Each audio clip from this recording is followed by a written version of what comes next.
Salve pessoal, tudo certo com vocês? Está no ar mais uma edição do programa Na Gaveta, sempre toda terça-feira às 8 horas da noite, um entrevistado do futebol gaúcho, jogadores, dirigentes, membros de comissões técnicas, jornalistas esportivos, enfim, todo mundo que de alguma forma, direto ou indiretamente, vive o ambiente do futebol bagense, futebol regional, o futebol gaúcho e traz bastidores para conversar com a gente. Lembrando que este programa é gravado, mas todos os comentários que vocês quiserem deixar aí no YouTube, suas impressões, histórias, deixem o comentário e depois a gente dá o feedback para vocês. Quem não se inscreveu aqui no canal, te inscreva, ativa a notificação, que aí todo o conteúdo atualizado, toda entrevista nova que a gente tiver e todas as notícias, atualizações e informações do nosso futebol, você já recebe na íntegra e a gente consegue entregar esse material para mais pessoas. Quanto mais inscritos tivermos, mais informações do nosso futebol nós poderemos levar para o pessoal que nos acompanha aqui no YouTube.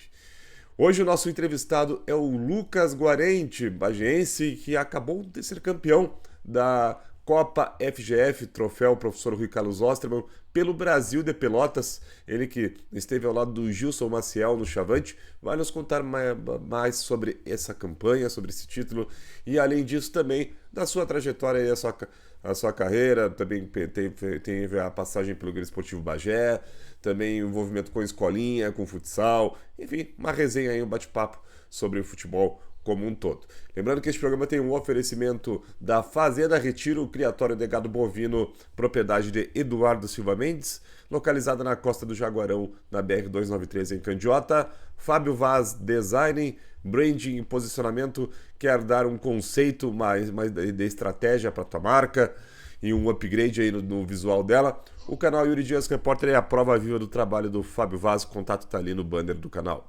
E também um oferecimento de restaurante Churrascaria Cinturão, agora com 2 endereços na Avenida Santa Tecla, bife livre, espeto corrido por quilo também, o Oswaldo Rolim, nosso grande parceiro aí, apoiador também do programa. Bueno, vamos então pro nosso entrevistado desta noite, Lucas Guarente. Então, obrigado, Lucas, por ter topado a entrevista. Primeiramente, parabéns pelo título da Copa FGF pelo Brasil de Pelotas, né? Uma equipe que foi crescendo ao longo da competição. Então, seja bem-vindo ao programa Na Gaveta. Fala, Yuri, tudo bem? É um prazer falar contigo, como sempre. Obrigado pelo parabéns. A gente fez um grande trabalho, né? Pegamos um grupo no meio do caminho, mas conseguimos coroar essa temporada aí contigo. Que legal, então, esse título conquistado pelo Brasil, que tem uma torcida que dispensa comentários, né, do apoio que dá ao clube, não interessa o momento que o clube viva. É uma camisa de peso do futebol gaúcho, que viveu um primeiro semestre difícil com o rebaixamento para a divisão de acesso, mas que aí veio a coroar com esse título aí da Copa FGF. Então, como é que foi assim ao longo do processo? Não, a gente comentou várias vezes, né, sobre a temporada difícil que o Brasil viveu, né? Com o rebaixamento no Gauchão, com a campanha que teve na Série D que não classificou, fora os problemas, né, que o clube vive hoje financeiros, né, de uma reestruturação que está acontecendo. Por coincidência, eu e o Gilson chegamos no mesmo dia que foi aprovado no estatuto lá se tornar SAF, né, o clube se tornar SAF. Então, ele está vivendo essa transição e a gente sabia que precisava terminar a temporada de uma maneira boa para o torcedor, né? A torcida dispensa comentários, é um negócio assim que eu nunca tinha visto. Viver esses momentos lá foi muito especial. A recepção no papel já foi um cartão de visitas, mas o que eles fizeram na final nesse domingo foi um negócio assim, assustador. A gente foi recebido lá com o ônibus, uma multidão, o pessoal subiu em cima do ônibus, foi uma loucura. É o que eu digo, eu falei para os jogadores no clássico domingo: se vocês não estão afim de jogar agora, vocês estão mortos por dentro. É aquela coisa, precisa mais do que pra motivar, né? Exatamente. Cara, que legal. Então, queria que tu contasse como é que foi tua chegada ao Brasil. Foi um convite do Gilson, porque pro pessoal que está nos acompanhando, o Guarente, ele trabalhou com o Gilson Maciel no Bagé, na divisão de acesso. E aí agora na Copa FGF, novamente, teve a oportunidade de trabalhar com o Gilson, quando o Gilson chegou aí no Brasil, né? Contando um pouquinho da nossa trajetória juntos, né? Eu era o auxiliar permanente do Bagé. Ele chegou e não tinha nenhum auxiliar.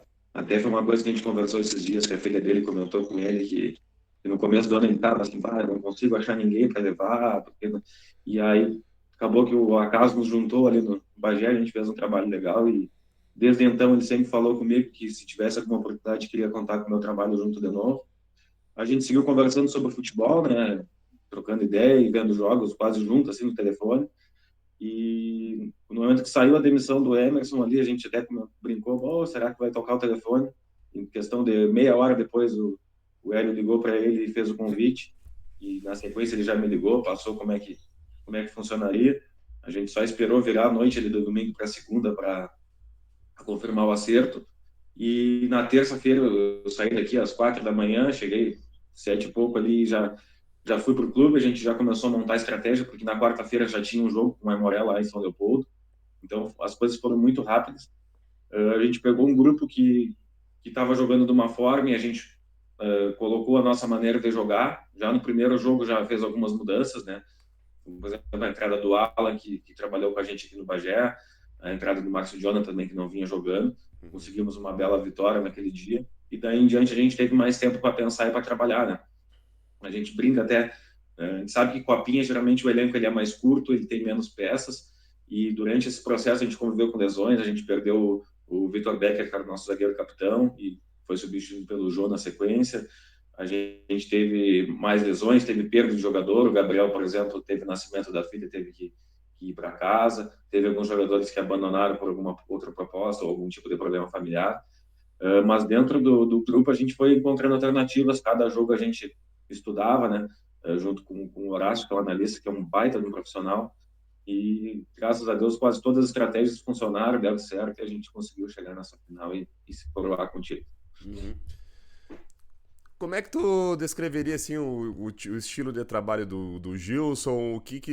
Quais os fatores, as valências dele que te chamaram a atenção, que tu acha que fizeram com que desse liga aí essa tua parceria com ele?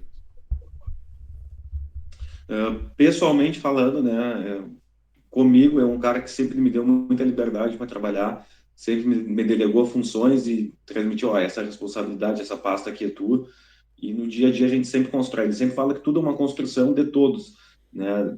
Tanto que no primeiro dia a comissão técnica lá do clube também é uma comissão bem jovem, assim como eu. Inclusive o preparador de goleiro jogou comigo na base do Fragata lá do Team Pelotas. Então no primeiro dia eu falei para eles, cara, contribuam, o Gilson gosta de ouvir a todos, a gente conversa e constrói as coisas juntos. E assim foi indo. E perante o grupo, cara, além do trabalho do dia a dia, como eu comentei anteriormente, a gente mudou algumas coisas, né, do que a gente acredita de futebol, né? Não vou comentar aqui porque, enfim, cada trabalho do seu profissional tem, mas a gente colocou a nossa cara ao time e principalmente deu a cara do Brasil ao time. O Brasil é um clube fora do comum, assim, ele tem a sua característica de identidade principal e a torcida comprou muito a nossa briga ali com o nosso time pelo estilo de jogo que a gente estava fazendo, um time comprometido, um time que brigava o tempo inteiro, né? E no dia a dia o Gilson sempre passa tranquilidade para os jogadores e a gente tem que fazer um ambiente bom. A gente brinca ali que por nós, a gente passava o dia inteiro no clube trabalhando, brincando, porque o ambiente tanto da comissão quanto dos atletas era fantástico. E com certeza isso fez muita diferença para a gente conseguir ser campeão, né? Uhum, tá certo. Bom, né, bueno, e com relação ao elenco, né, o Brasil acabou conseguindo montar um grupo de jogadores, um plantel com bons nomes, principalmente quando você fala de segundo semestre, né?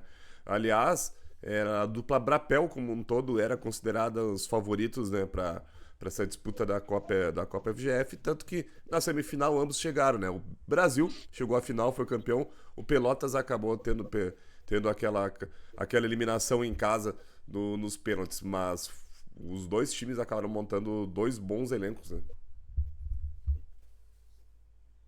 Com certeza, né? A gente sabe que no segundo semestre alguns jogadores preferem não jogar, descansar, porque, enfim, a pré-temporada começou hoje para a maioria, ou até semana passada para alguns clubes que jogam a primeira divisão, mas o Brasil, principalmente graças ao Hélio, né, que fez a montagem desse elenco, fez um time muito forte.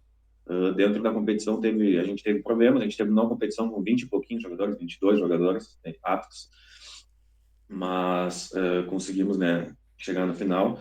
Acredito que questão de investimento, acho que o Pelotas investiu mais que a gente, inclusive fez com que eles achassem que eram os melhores, os maiores. Existia uma soberba muito grande do outro lado da cidade, né, para ser bem sincero contigo, tanto da comissão técnica como dos jogadores. E a gente fala, né, que a soberba precede a queda. Acredito que foi isso que acabou derrubando eles antes da final. E o nosso time, de uma maneira valente, humilde, com muito trabalho, conseguiu chegar na final e ser campeão para dar alegria ao povo, né? Ontem eu comentava com a Amanda, estava residindo lá que é minha namorada, residindo no Calçadão, ali pertinho. Eu sempre andava por ali para ir às refeições do clube. E ontem tu vê aquela massa vermelha lá, fardada, feliz, sorrindo, e saber que a gente fez parte daquilo é muito gratificante. Que legal, pô, deixar um torcedor aí feliz. Então, a gente estava falando no início da conversa, a quantidade de torcedores que tem do Brasil é absurdo, né? Talvez uma das maiores torcidas do interior. E não somente de quantidade, mas de representatividade, né? Que tem o futebol de Pelotas, a torcida do Brasil. Tamanha identificação que tem com o clube que chegam a ser. Muitos adotam até mesmo a postura do anti-Grenal, né? Tamanha que é a valorização do time. Então eu imagino o quanto que vocês pegavam também esse clima aí do dia a dia da cidade nas ruas de Pelotas. Bom, por ser bagense, né, e ser perto, a gente tem amigos, enfim, ali.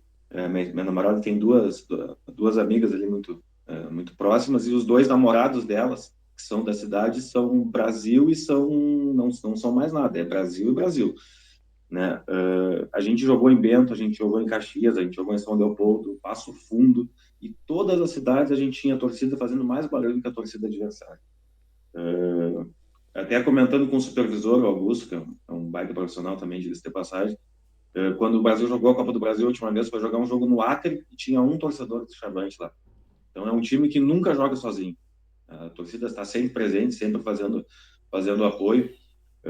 Antes do Brapel, até o pessoal foi lá conversar com o elenco para passar, né, a importância do Brapel para a nossa torcida, né, de tudo, porque com a função do ranking da CBF, o Brasil já tinha vaga na Série D, né? E aí muitos pensavam, o Brasil não vai querer ser campeão, enfim, não vale.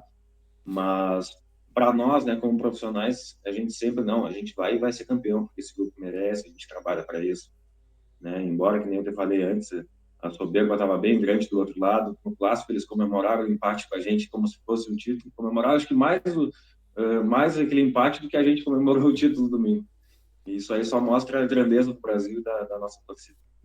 Aí, pra ti como profissional também, esse título deve ter sido muito, muito foda, né? Pra poder coroar uma conquista pelo Brasil, né? Então não é qualquer conquista, também não é qualquer clube, né?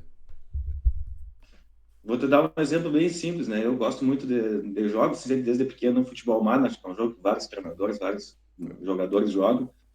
Sei lá, 6 meses atrás eu estava jogando com o Brasil de Pelotas ali, imaginando, e hoje eu estou na história do clube, né? Sendo campeão da Copa FGF.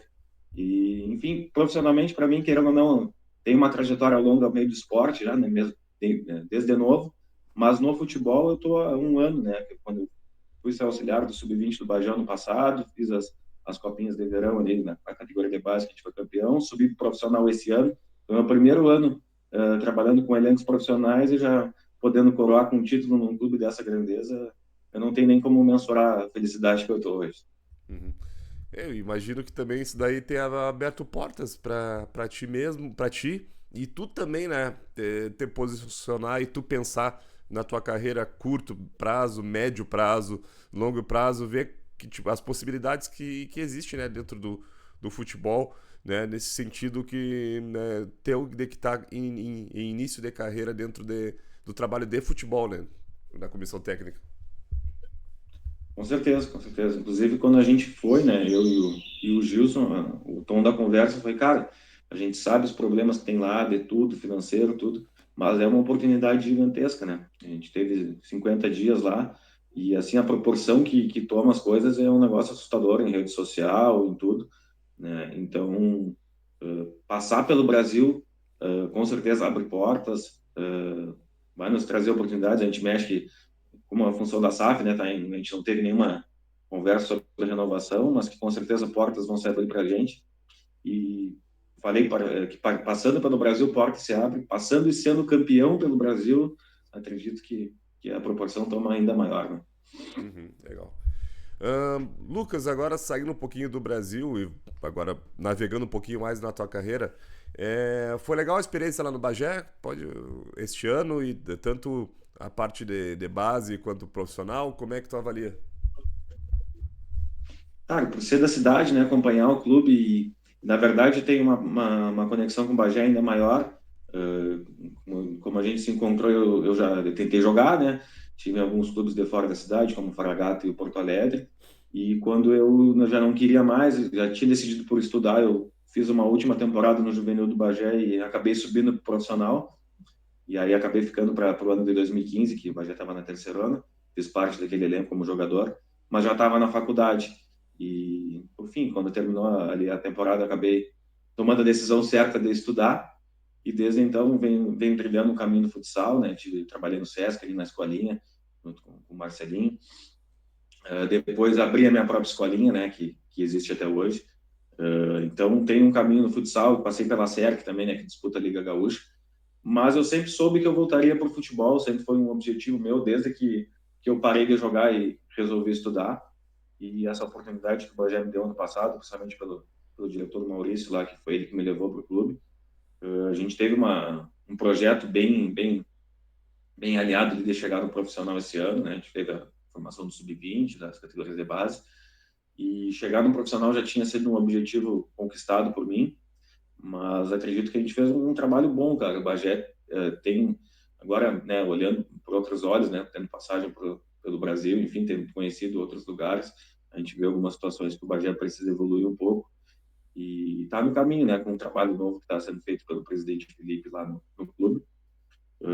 Foi muito legal, foi muito legal. A gente fez um trabalho bom. Fazia 6 anos que o Bagé não passava por mata-mata da divisão de acesso. Lógico que a gente queria o acesso, a gente tinha um time e um trabalho capaz. Mostra hoje, né, com a comissão técnica, pelo menos parte delas tendo conquistado a Copa FGF, mas foi uma passagem importante para mim, né, aprendizados, e tenho certeza que no futuro eu voltaria a trabalhar no Bagé. Com certeza, o título do Gilson Maciel e tu também como auxiliar técnico mostra que o Bagé estava no caminho certo, ali no acesso. Tanto que conseguiu, né, essa classificação que não vinha nos últimos tempos. Aí, às vezes, um detalhe que outro, às vezes, no futebol, que define resultados, por exemplo, que acabam não vindo, né? Uma divisão de acesso, é um campeonato muito pegado, muito, muito equilibrado, uns jogos mais difíceis, né, de se jogar. Então, acaba muitas vezes ali no detalhezinho faltando que define ali o resultado, né? Isso. Uma coisa que até a gente conversando, tu vê a proporção que tomou, mas me deixava até um pouco chateado, não a cobrança, mas o Bagé ficou tanto tempo batendo na trave para classificar e as pessoas que saíram daqui, as comissões técnicas, eram, o cara fez um bom trabalho. E a gente que classificou, né, classificou para mata-mata, e cara, no jogo, nas quartas e finais, a gente fez um jogo bom em casa, acabou não conseguindo vencer, erramos bastante gol. Depois lá a gente tomou um gol com 50 segundos numa desatenção, teve uma expulsão, ainda assim teve um pênalti claríssimo que o GPR não deu e na sequência a gente tomou 2-0. Então, aquele lance ali, se ele dá um pênalti, que é claro, poderia ser 1-1 e ir para os pênaltis, né? Coisa do futebol, que né, a gente comentou. E acabou que o nosso trabalho foi taxado de fraco, não sei o que é. E agora a gente está, né, sendo campeão, e eu acho que, assim como eu, claro que eu acredito que eu mereço, mas o Gilson merece muito. É um profissional fora de série, né? Me deu essa oportunidade de trabalhar junto com ele, mostra no dia a dia o quão competente ele é e merece estar chegando nesse título e a gente está dando novos passos na carreira. Legal. Bom, a tua base é no futsal, né? E tu falasse que tens o teu projeto próprio desenvolvido da escolinha. Queria que tu falasse mais sobre ela, como é que surgiu, como é que está se desenvolvendo e atualmente também. Desde 2018, na verdade, eu sempre fui mais do campo, né? Mas com a faculdade, por ter trabalhado no SESC na iniciação, acabei indo um pouco para o futsal também, e eu acho que as coisas super se interligam, ainda mais que falando de formação. Em 2018, eu abri a escolinha junto com o Vladimir Araújo, o famoso Badico, que é meu sócio, e desde então a gente vem fazendo um trabalho, vem evoluindo.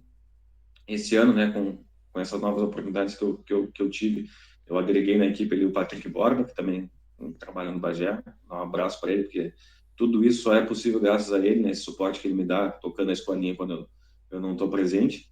A gente está em atividades ainda ali no ginásio do SESI e no Corujão também.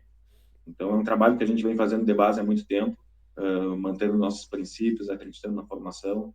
A gente não vende sonho, não vende ilusão, a gente trabalha com a criança e com os processos que ela precisa passar, né, dentro do esporte como inclusão, como ferramenta social. Esse é o nossa metodologia, nosso propósito maior. E as coisas têm que ser, a gente sempre fala, né, na formação, às vezes a cobrança na criança é muito grande, e eu gosto de ser bem realista. E hoje eu trabalho com alto rendimento e com a iniciação, e são coisas totalmente diferentes. É lógico que eu não vou cobrar uma criança do sub-9 como eu cobro um jogador profissional no clube que eu tô.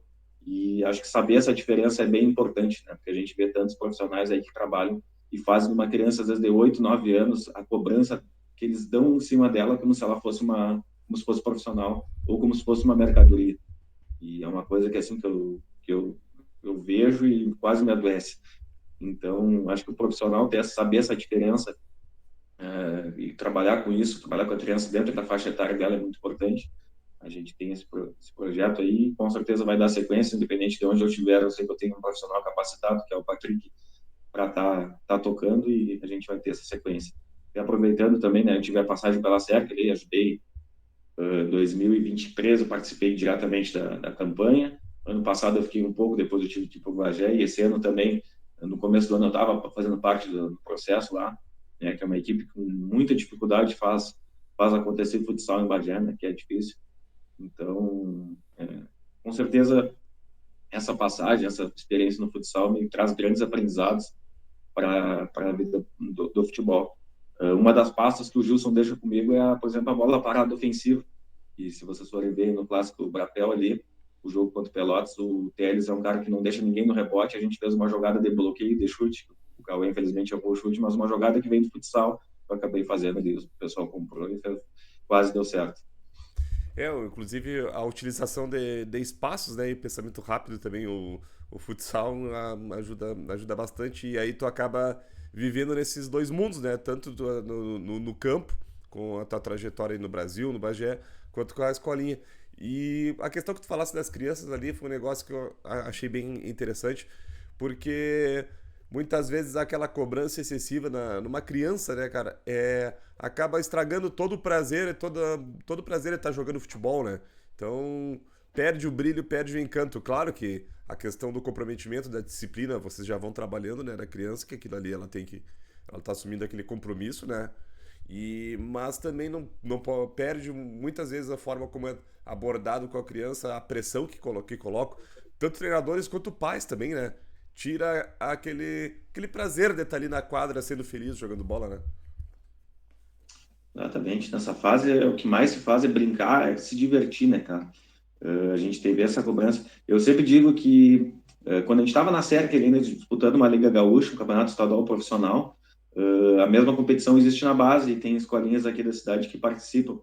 E eu via jogadores, assim, como não é a SERC não é um clube profissional, é um clube semi-profissional, disputa a competição, mas os jogadores não são remunerados para aquilo, né? Tem os seus empregos e jogam.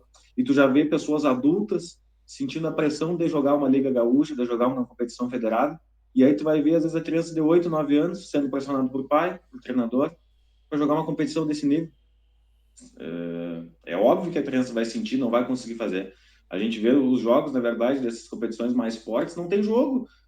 Se pensa só no resultado, não se pensa na formação, né? E é uma crítica que eu faço a mim mesmo, muitas vezes já fiz de participar de competições, às vezes tu tirar o princípio que é aprender a jogar, aprender a fazer as coisas sem medo do que pensar no resultado numa coisa que, cara, é um pedacinho de lata, uma medalha, um troféuzinho. O que vai mudar na vida da criança aquilo? Nada. Eu sempre falo da minha história, né? Fui jogador profissional por uma temporada, mas na minha época de formação, sub-9, sub-10, eu não ganhava nada, eu era muito pior que os outros, mas eu nunca tive essa pressão, nunca tive nada, então eu tive uma crescente ali na fase da adolescência, que tu já tem maturidade para fazer as coisas, e acabei ultrapassando os que eram mais fortes que eu quando pequenininhos, e muitos deles não seguiram porque não aguentavam mais jogar, porque eram pressionados desde pequeno, competia, ganhar. Chegou lá na fase da adolescência, quase profissional, pararam porque não aguentavam mais jogar. Né? Então, é uma coisa que eu bato muito, me cobro muito, porque tem que fazer essa diferenciação. Tá certo. E a tua carreira profissional, Lucas, foi 1 ano, né? Pelo que tu nos contasse. Mas com certeza hoje ajuda bastante para o teu dia a dia, para a tua metodologia também com os jogadores nos treinamentos, né? Com certeza, né? Eu sempre digo que o dia a dia, assim, ele é muito fácil porque com a experiência que a gente vai adquirindo no futsal, ou enfim, a questão de montar treinos, essas coisas, para mim sempre foi muito tranquilo. Eu sempre estudei bastante, me preparei muito para chegar onde eu estou chegando agora. Claro que a questão de controlar, eu, até pela idade, né, eu tenho 28 anos, então tem muitos jogadores que são mais velhos que eu, mas eles são muito profissionais, sempre compraram muito a ideia. E como eu falei do Gilson anteriormente, eu também me incluo nisso, a gente é muito aberto a aceitar as coisas, porque quem vai executar é o jogador, então as coisas sempre são ajustadas antes, então é muito, muito tranquilo, e acredito que a gente fez um baita trabalho, né? Para mim foi muito, muito gratificante. Tá certo. Então tá. Lucas, muito obrigado por ter se disponibilizado, bater um papo com a gente. Mais uma vez, parabéns pelo título e muito sucesso aí nos rumos da tua carreira. Então, deixo espaço aqui para te mencionar, ressaltar mais alguma coisa também. Obrigado, Yuri. Mais uma vez um prazer falar contigo. Obrigado pelo espaço e parabéns pelo teu trabalho. E com certeza a gente precisa de mais Yuris aí para divulgar o nosso esporte da cidade, que é muito importante. Deixar um abraço para todo o pessoal da escolinha lá do Vélez Futsal, para o Patrick, que é um cara que me ajudou muito, né? Para a família que ficou aí torcendo, para minha namorada, para toda a família dela também que ficou aí na torcida, ansiosos, noites mal dormidas, né? Que a gente passava conversando e matando a saudade do jeito que dava, né? Foi um período que eu fiquei longe de casa, então foi muito especial, muito importante. E logo espero estar conversando contigo de novo, contando de novas trajetórias, novas conquistas aí, se Deus quiser. Com certeza. Valeu, Lucas. Um abração para ti. Um abraço, obrigado. Muito bem, então esse foi o Lucas Guarente, campeão da Copa FGF pelo Brasil de Pelotas, grande conquista, baita bate-papo, mais um que a gente trouxe aqui no programa Na Gaveta, lembrando que sempre toda terça-feira às 8 horas da noite, um entrevistado. Então quem não se inscreveu no canal, te inscreve, deixa teu like para que possa sempre receber vídeos como esse e também o nosso conteúdo chegar para mais pessoas. Nosso propósito é dar valor, dar visibilidade ao futebol gaúcho, principalmente futebol bagiense, todo mundo que de alguma forma é envolvido com o esporte, seja jogadores, membros da comissão técnica, dirigentes, jornalistas esportivos, enfim, todo mundo que trabalha em volta do futebol, e a gente quer mostrar o que acontece de fato, o que essas pessoas fazem. Obrigado, pessoal, por vocês terem nos acompanhado. Eu agradeço os nossos apoiadores, Restaurante Churrascaria Cinturão, do grande e lendário goleiro Oswaldo Rolim, com seu bife livre por quilo, espeto corrido, costelão no domingo, da Avenida Santa Tecla, a Fazenda Retiro, do Jaldinegro Eduardo Silva Mendes, criatório de gado bovino, localizado na Costa do Jaguarão, em Candiota, e também o oferecimento do Fábio Vaz Design, com seu trabalho voltado para todo o envolvimento de criação de marca, conceito, estratégia e todo o design, canal Yuri Dias Repórter, todo esse visual que vocês estão vendo aí é a prova e o trabalho do Fábio. Então, pessoal, valeu, uma boa noite para vocês e lembrando que sexta-feira tem Na Área às 8 horas da noite. Quem não nos seguiu no Instagram, nos siga. Estamos no Instagram e no TikTok com Yuri Dias Repórter. Fechou então? Valeu!